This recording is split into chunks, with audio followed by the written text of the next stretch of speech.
Les bien-aimés, j'espère que vous allez tous très bien. Nous sommes heureux de pouvoir continuer notre étude biblique et nous sommes dans la lettre de Paul aux Hébreux, la lettre aux Hébreux, l'épître aux Hébreux, l'épître qui n'est pas signée, contrairement aux autres épîtres que nous connaissons déjà.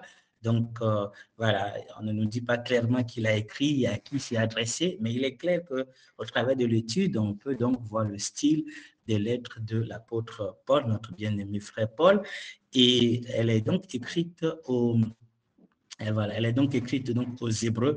Donc voilà, ce sont les Juifs donc qui sont donc bien évidemment euh, voilà donc qui sont convertis, qui sont des croyants, voilà, qui sont des croyants et qui sont dans une situation particulière. Et c'est important de comprendre le contexte pour mieux saisir la portée des avertissements, des propos, des fois extrêmement durs, qui sont donc, que nous verrons au travers de cette lettre. En tout cas, au cours de la lecture de cette épître, nous verrons qu'elle est donc écrite parce que une certaine lassitude, une certaine paresse ou faiblesse, voilà, a envahi donc ces croyants.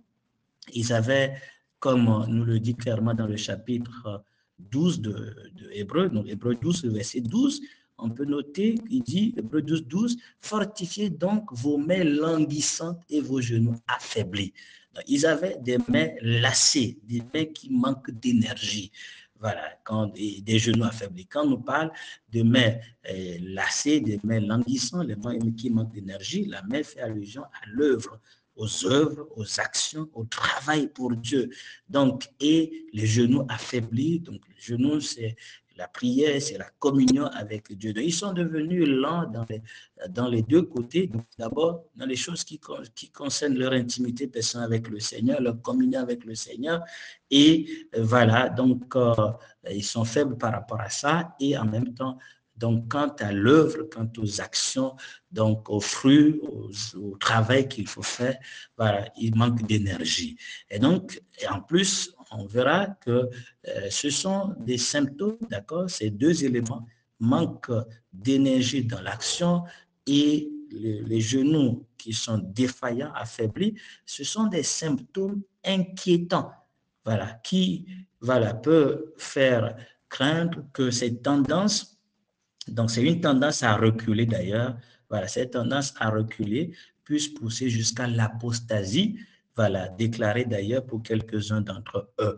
Donc c'est extrêmement important lorsque nous commençons à avoir une certaine, j'allais dire, lassitude, une certaine paresse dans les choses du Seigneur, que ce soit dans l'œuvre, mais aussi dans notre communion, nos genoux sont affaiblis, alors il faut quand même, bien évidemment, voilà, se réveiller. C'est très important. Et donc, l'objectif de la lettre, c'est de les amener à persévérer. Donc, comme il est dit au premier verset du chapitre 12, courir avec persévérance la carrière qui nous est ouverte. Courir la course qui est devant nous avec persévérance. Et c'est ça l'objectif, puisse au travers de cette lettre, Dieu nous fasse du bien et donne à chacun d'entre nous, voilà, de courir avec persévérance la course qui est devant nous. Ils étaient tentés à reculer en arrière, et ce, parce qu'ils pourraient donc être tentés de retourner au sacrifice, comme on le verra, au judaïsme. Et donc l'auteur, poussé par le Saint-Esprit, veut leur montrer la supériorité, l'immense supériorité de la foi chrétienne par rapport au judaïsme, bien que le judaïsme était donc voilà, des pratiques étaient basées sur la vue, alors que la foi chrétienne, le christianisme est basé sur la foi.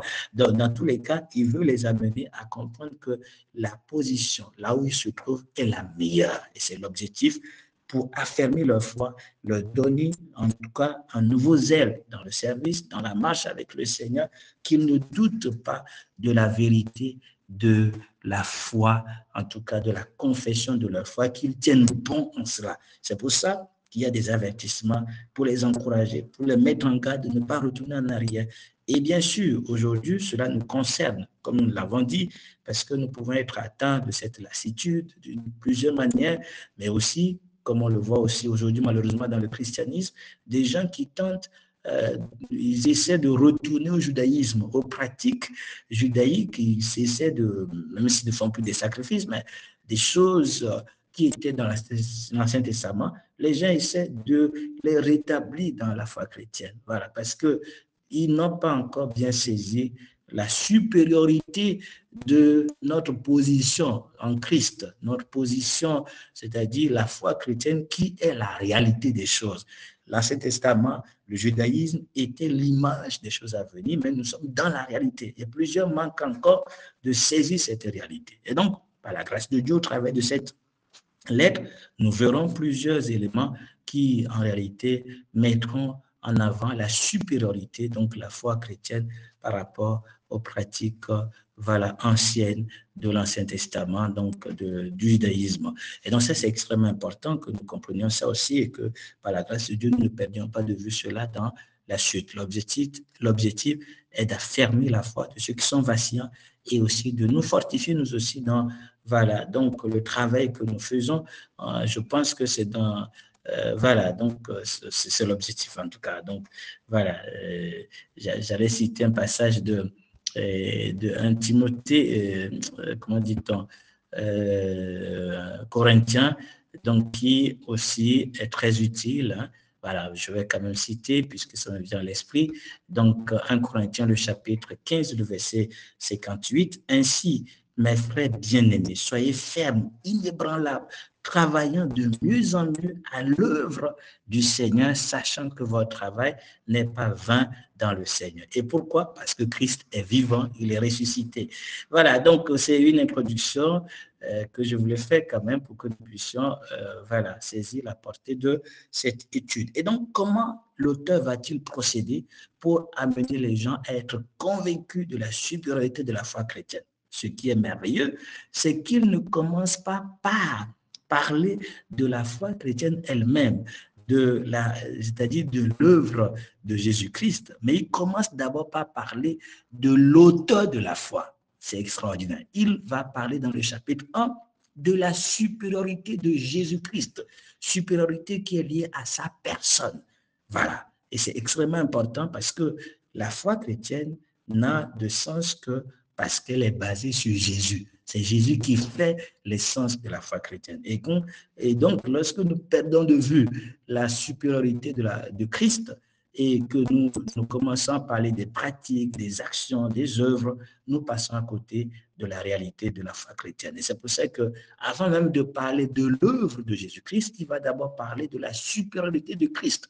Il va dire que Christ est supérieur, plus excellent que les anges. Pourquoi il parle des anges? Parce que Moïse avait reçu la loi et la loi a été transmise par les anges. Et les Juifs le savent très bien. Et le fait qu'ils sachent que ça vient des anges, ça leur donnait de voir la supériorité de la loi de Moïse.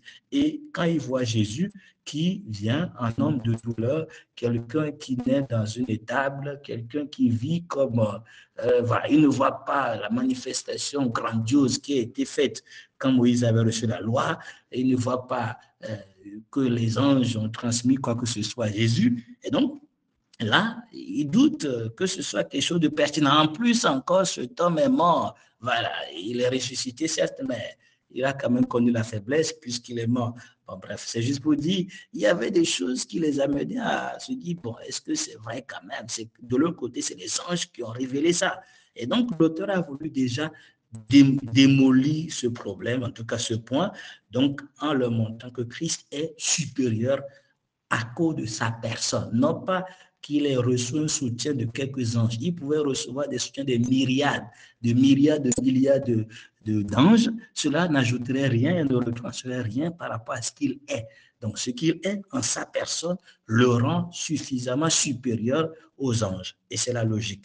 Dans le chapitre 2, il va encore donner des raisons pour montrer cette supériorité. Mais plus tard, il va évoquer la supériorité de l'œuvre de Jésus-Christ, du sacrifice de Jésus-Christ fait une fois pour toutes par rapport au sacrifice donc, qui était fait dans l'Ancien Testament. Donc voilà, c'est la structure donc, générale de sa logique. Et nous allons commencer dans le chapitre 1 par voir qu'est-ce qui fait de Jésus supérieur à tout. Voilà, et c'est extraordinaire ce qui est évoqué. Je vais évoquer quelques points par la grâce de Dieu qui reviendront dans les méditations à venir. Nous prions. Père, nous te bénissons pour ces moments de grâce dans ta présence, dans la méditation de ta parole. Nous prions que tu puisses nous faire du bien. Je prie vraiment qu'au travers de cette étude jusqu'au bout, nos mains soient fortifiées, que nos mains languissantes soient fortifiées et nos genoux soient aussi fortifiés pour, bien évidemment, que nous continuions à courir la course qui est devant nous avec persévérance jusqu'au retour de notre bien-aimé Sauveur Jésus-Christ. Amen. Nous lisons donc le chapitre 1 et nous apportons quelques lumières. Hébreux, le chapitre 1. Après avoir autrefois, à plusieurs reprises et de plusieurs manières, parlé à nos pères par les prophètes, Dieu, dans ces derniers temps, nous a parlé par le Fils, qu'il a établi héritier de toutes choses et par lequel il a créé le monde, et qui, étant le reflet de sa gloire et l'empreinte de sa personne, soutenant toutes choses par sa parole puissante, a fait la purification des péchés et s'est assis à la droite de la majesté divine dans les lieux très hauts, devenu d'autant supérieur aux anges qu'il a hérité d'un nom plus excellent que le leur. Car auquel des anges Dieu a-t-il jamais dit, tu es mon fils, je t'ai engendré aujourd'hui. Et encore, je serai pour lui un père et il sera pour moi un fils. Et lorsqu'il introduit de nouveau dans le monde le premier-né, il dit que tous les anges de Dieu l'adorent. De plus, il dit des anges, celui qui fait de ses anges des vents et de ses serviteurs une flamme de feu. Mais il a dit au Fils, ton trône, ô Dieu éternel, le spectre de ton règne est un spectre d'équité. Tu as aimé la justice et tu as haï l'iniquité. C'est pourquoi, ô Dieu, ton Dieu t'a oint d'une huile de joie au-dessus de tes égaux. Et encore, toi, Seigneur, tu as au commencement fondé la terre et les cieux sont l'ouvrage de tes mains. Ils périront, mais tu subsistes. Ils veilleront tous comme un vêtement et tu les rouleras comme un manteau et ils seront changés. Mais toi, tu restes le même et tes années ne finiront point. Et auquel des anges a-t-il jamais dit, assieds-toi à ma droite jusqu'à ce que je fasse de tes ennemis ton marchepied? Ne sont-ils pas tous des esprits au service de ceux, donc ne sont-ils pas au service de Dieu envoyés pour exercer? Ne sont-ils pas tous, excusez-moi, des esprits au service de Dieu envoyés pour exercer un ministère en faveur de ceux qui doivent hériter du salut? Gloire à Dieu. Jésus est supérieur. Et première chose que nous notons qui doit quand même faire l'objet d'une méditation, c'est quand même très important. Dieu parle. Dieu parle. Il a parlé dans le dernier temps. Donc déjà, quand il dit il a parlé à nos pères, il ne nous concerne pas. Ça prouve qu'il parle des Juifs qui comprennent c'est quoi quand il dit nos pères. OK, c'est une parenthèse. Mais il a parlé. Il a parlé de plusieurs manières et par les prophètes. Il a parlé. Les prophètes, des hommes qu'il a choisis pour transmettre le message. Il a parlé. Et c'est déjà une chose merveilleuse. Il est vivant et il parle. Et à la fin des temps, il a révélé toute sa pensée. Il a révélé toute sa pensée au travers du Fils. Il a parlé. Les apôtres, les prophètes n'avaient pas tous compris tout ce qu'il disait. C'est pour ça que dans les prophéties ou dans les paroles des cantiques de David, par exemple, donc il y a des paroles qui concernent Jésus. Voilà. Et les prophètes, comme Pierre nous dit, qui avaient parlé des choses qui aujourd'hui nous concernent, avait eu en tout cas le sentiment que bon, il y a des choses extraordinaires à venir. Et Pierre nous dit qu'ils ont essayé de voir quand est-ce que ça allait s'accomplir, les souffrances de Jésus et les gloires qui vont suivre après allaient s'accomplir. Et l'Esprit leur a fait comprendre que non, ça ne les concerne pas, ça nous concerne. Ils avaient annoncé des choses qui, en réalité, donc les dépassaient leur époque, parce que Dieu avait voulu qu'ils parlent et qu'ils prophétisent en vue de ce qui allait venir, c'est-à-dire Jésus-Christ et ce que Jésus allait accomplir. Et quand Jésus est venu, Dieu a parlé par. Alors, ce par-là peut être traduit en réalité par en le Fils. Et on le comprendra plus tard si les autres étaient les porte-paroles simplement pour Dieu, Jésus-Christ, qui est le Fils, lui n'est pas juste une simple porte-parole, parce qu'il est Dieu lui-même. Donc, tout ce qu'il disait, c'était Dieu qui parlait. Voilà, c'est ça, quoi. C'est ce que je voulais dire. Il a parlé dans le Fils. Comme la version d'Arby le traduit, il a parlé dans le Fils, pour insister sur le fait qu'il était dans son Fils, un avec le Fils, en son Fils, et qu'il parlait. Et quand le Fils parlait, c'est Dieu qui parlait. Donc, ça, c'est extrêmement important. Dieu a parlé. C'est pour dire qu'il n'y a pas une autre révélation, parce que tel que c'est formulé, c'est comme si Dieu ne donne plus une autre révélation après Jésus. Il s'est révélé au travers des prophètes dans l'Ancien Testament. Aujourd'hui, il a parlé, et dans notre temps, à la fin des temps, dans les derniers temps, il a parlé dans le Fils, c'est tout. Donc, ce que nous, serviteurs, ceux qui parlent de la part de Dieu de nos jours, donc, ils ne font que répéter, rappeler ce que le Fils leur dit de dire. Donc, voilà, parce que c'est dans le Fils que le Père, donc, que Dieu a parlé. C'est très important. C'est pour ça qu'il dit, quand l'Esprit Saint viendra, il nous rappellera ce qu'il a dit et il nous enseignera donc ce qui convient, bien évidemment, et il prendra des choses qui sont de Jésus et nous les donnera. Donc, c'est très important que nous insistions sur ce point. Donc, ce n'est pas en dehors de Jésus que Dieu se révèle. Il n'y a pas une autre révélation que nous devons chercher. La révélation complète, elle est donc donnée et Jésus l'a ramenée. C'est lui-même qui en a parlé. Et c'est pour ça qu'en réalité, on pourrait sauter à partir du verset 2 pour aller dans le chapitre 2. Dans le chapitre 2, au verset 1, il dit, c'est pourquoi nous devons d'autant plus nous attacher aux choses que nous avons entendues, de peur que nous ne nous emportions l'un de lui. Car si la parole annoncée par les anges a eu son effet, et si cette transgression et toute désobéissance, toute transgression, toute désobéissance a reçu une juste rétribution, comment échapperons-nous si nous négligeons un si grand salut qui, annoncé d'abord par le Seigneur, a été confirmé. C'est d'abord annoncé par qui? Par le Seigneur. Ensuite, confirmé par ceux qui l'ont entendu. Voilà. Donc, c'est pour dire que le chapitre 1, voilà, donc ouvre une grande parenthèse à partir du verset 3 pour expliquer davantage pourquoi est-il important d'apporter une grande attention à ce que Dieu a dit dans le Fils. Voilà. Donc, parce que ce qu'il a dit auparavant au travers des prophètes, c'était transmis par les anges. Voilà, maintenant, c'est le Fils lui-même qui est venu. Et il est venu faire quoi? Nous annoncer le grand salut. Voilà, et il est important que nous prêtions attention à ce grand salut pour ne pas, voilà, comme il a dit, nous emporter loin de lui. C'est très important que nous comprenions l'importance du fait que Dieu a parlé et sa parole a été pleinement révélée dans le Fils. Nous devons y apporter une plus grande importance parce que c'est dans le Fils, en le Fils. C'est le fait que, je ne sais pas comment l'expliquer, mais c'est très important qu'on note cela, qu'on comprenne que voilà, la révélation totale a été fournie parce que c'est Dieu lui-même qui, en son Fils, est venu donc nous révéler le grand salut. Voilà.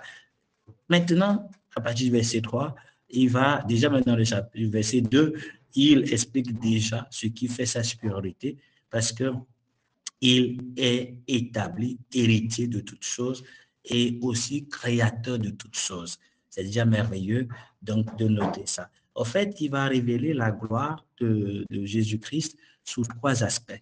Donc, sa gloire est liée d'abord au fait qu'il soit Dieu. Voilà, clairement, il est le reflet de Dieu, il est l'empreinte de Dieu, donc lié à son identité claire, il est ce qui représente Dieu pleinement. Donc, c'est un des points qui est lié à sa gloire, qui fait qu'il est glorieux. Voilà, sa gloire est liée au fait qu'il soit Dieu. Deuxième point, sa gloire est liée au fait qu'il soit créateur. Donc, il a créé toutes choses, il a hérité de tout, il est créateur et il est celui qui soutient toutes choses par sa force. sa parole puissante. On note bien là que ce n'est pas la loi de l'univers, la loi de je ne sais pas quelle loi qui fait que les choses soient suspendues en l'air, que les choses soient soutenues. Voilà, on parle de la loi, de la physique, tout cela. Non, on nous fait comprendre que c'est la parole puissante de Dieu, de Jésus-Christ, qui soutient toutes choses. C'est très important. Voilà, il est glorieux, il est supérieur parce qu'il est Dieu, il est glorieux parce qu'il est le Créateur et aussi le soutien de toutes choses, hein, celui qui maintient toutes choses. Il crée, il hérite de tout, mais il soutient tout. Ça, c'est le deuxième. Et le troisième point qui relève, qui fait qu'il est glorieux, c'est en rapport avec sa rédemption, avec la rédemption, avec l'œuvre qu'il a accomplie. Il a fait la purification des péchés. Donc, glorieux parce qu'il est Dieu, glorieux parce qu'il est le Créateur, mais glorieux à cause aussi de l'œuvre extraordinaire qu'il a accomplie et qui a été donc sanctionnée par la résurrection, l'élévation, le fait qu'il soit assis à la droite de la majesté dans les lieux célestes. Donc ça, c'est extrêmement important. Voilà. Donc, je voulais encore insister sur cette excellence de l'œuvre qu'il a accomplie, sur laquelle on reviendra. Cette excellence est liée à ce qu'il est, d'accord? Le fait qu'il est, j'allais dire, le reflet de la gloire de Dieu, le fait qu'il soit Dieu, c'est ce qui rend la purification des péchés efficace et excellente. Et ensuite, c'est aussi, j'allais dire, comment formuler ça?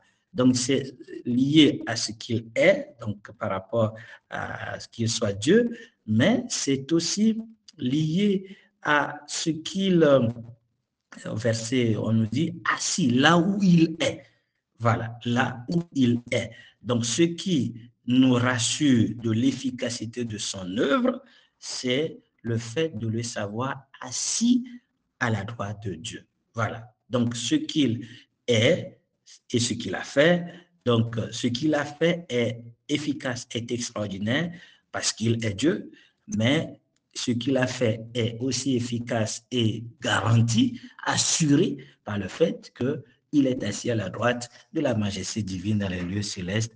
Donc, sa position élevée, sa position donc souverainement élevée. Donc, voilà, nous avons devant nous dans le verset 3, donc ce qu'il est, ce qu'il a fait et là où il est aujourd'hui. Tout cela le rend, voilà, supérieur puisqu'il est dans une position d'autorité.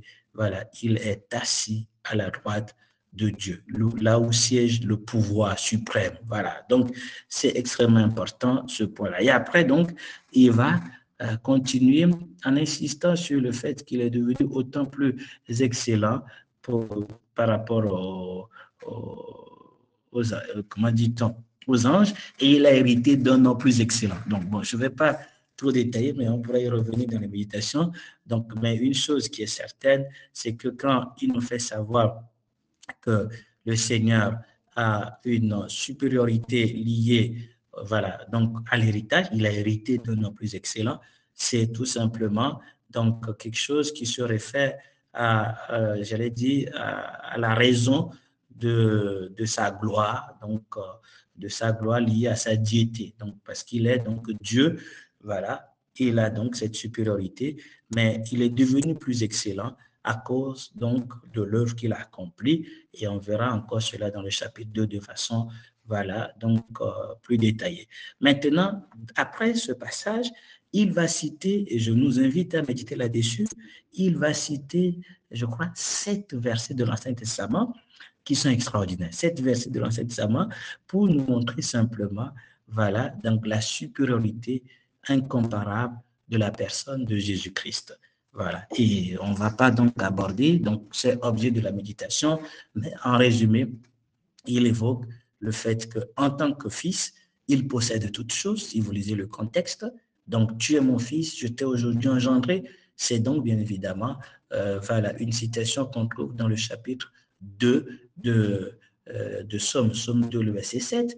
Et là, on verra clairement que le Seigneur met en avant donc tout ce qui concerne tout ce qui concerne le fait qu'il dit demande-moi les nations en possession. Il possède toutes choses parce qu'il est le Fils, il possède toutes choses. Ensuite, je serai pour lui un père et il sera pour moi un fils. En réalité, ça fait allusion à ce qui est dit dans 1 Chronique, le chapitre 17, le verset 13.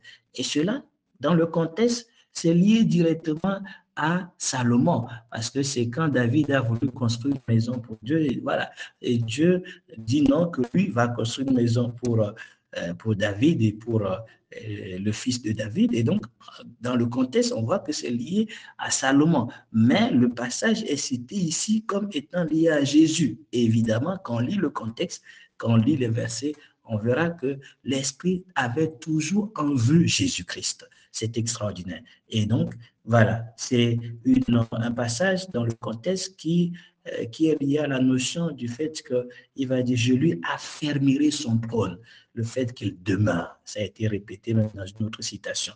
Donc, le Fils possède tout, le Fils a un royaume qui est affermi, donc Dieu bâtit une maison pour le Fils, et il a un royaume qui est affermi, et dans la troisième citation, donc que tous les anges de Dieu l'adorent, donc quand voilà, il va introduire pour une deuxième fois, j'allais dire, il introduit Jésus-Christ, voilà, donc dans le monde en puissance et en gloire, voilà, donc là, ça concerne tout simplement, donc dans Psaume 97, le verset 7, donc ça concerne, voilà, sa deuxième venue lorsque le Fils, bien évidemment, donc entrera dans la gloire, dans la puissance quand il viendra pour la deuxième fois. Donc c'est une promesse, un décret qui est lié à la gloire que les anges doivent bien évidemment lui accorder. Et donc les anges doivent l'adorer, alors que les anges, eux, ils sont donc plutôt des esprits et des serviteurs donc envoyés par Dieu. Mais Jésus-Christ est adoré, contrairement aux anges, et c'est ce qui fait qu'il est supérieur. On peut noter aussi l'autre citation, « Ton trône, ô Dieu », on avait médité une fois lors de l'étude biblique, je pense. Donc, Psaume 45, Psaume 45, « Ton trône, ô Dieu, est éternel, et le spectre de ton règne est un spectre d'équité, tu aimes la justice. » Donc, Psaume 45 nous met clairement en évidence le règne de 1000 ans, voilà, donc de Jésus-Christ. Et il dit d'ailleurs au début du psaume, il dit que son cœur bouillonne de joie, des paroles bouillonnent dans son cœur pour le roi. Voilà, donc c'est la royauté de Jésus qui est mise en avant. Autre citation dans ce passage, donc la citation du chapitre est plutôt, la 5e citation est mentionnée, « Tu, Seigneur », au verset 10, « Toi, Seigneur, tu as au commencement fondé la terre, et les cieux sont l'ouvrage de tes mains. Ils paieront, mais tu subsistes. » Ça, c'est une situation particulièrement d'affliction. Donc, dans le psaume 102, c'est le cantique de l'affligé, quand il était totalement affligé et quand il voyait, voilà, qu'on allait en réalité ôter sa vie au milieu de sa vie. Il voyait combien il allait mourir très, très jeune, j'avais dit. Donc, on avait médité une fois dans l'assemblée et le Seigneur lui rappelle, non, mais toi, tu demeures, toi, tu es éternel. Voilà, et c'est quelque chose qui montre que lui ne passe jamais, il ne change pas. Même si, à cause de l'œuvre, il allait mourir, mais il demeure pour toujours. Voilà, donc Psaume 102 peut être aussi un sujet d'importante méditation pour comprendre le but de ces citations et comment, dans quel contexte ces citations sont donc faites. Voilà, ces vérités sont donc déclarées pour montrer que Jésus est supérieur en tout et dans toutes circonstances. Enfin, il y a la citation, la 6e ou l'avant-dernière, « Mais toi, tu restes le même et tes années ne finiront pas. » Non, c'est la citation, « Assieds-toi à ma droite jusqu'à ce que je fasse de tes ennemis. » Donc, il y a donc 6 citations. Voilà, Psaume 110, verset 1, donc « Assieds-toi à ma droite jusqu'à ce que je fasse de tes ennemis ton marchepied. » Ça, c'est une citation qui tourne nos pensées vers le Christ ressuscité, qui est introduit dans la gloire, qui est donc dans le repos, en attendant que, bien évidemment, Dieu lui donne de dominer sur tous ses ennemis, comme c'est mentionné. Donc, voilà, désolé, j'ai été extrêmement trop long, désolé, mais c'est un passage qui est merveilleux et j'espère que nous tous, nous puissions y accorder une grande importance. Méditons ces citations, ces passages de l'Ancien Testament, aussi le contexte de ces citations pour bien saisir la portée de la supériorité infinie de notre Seigneur Jésus-Christ. Que notre Dieu soit béni et qu'il nous bénisse tous dans cette méditation.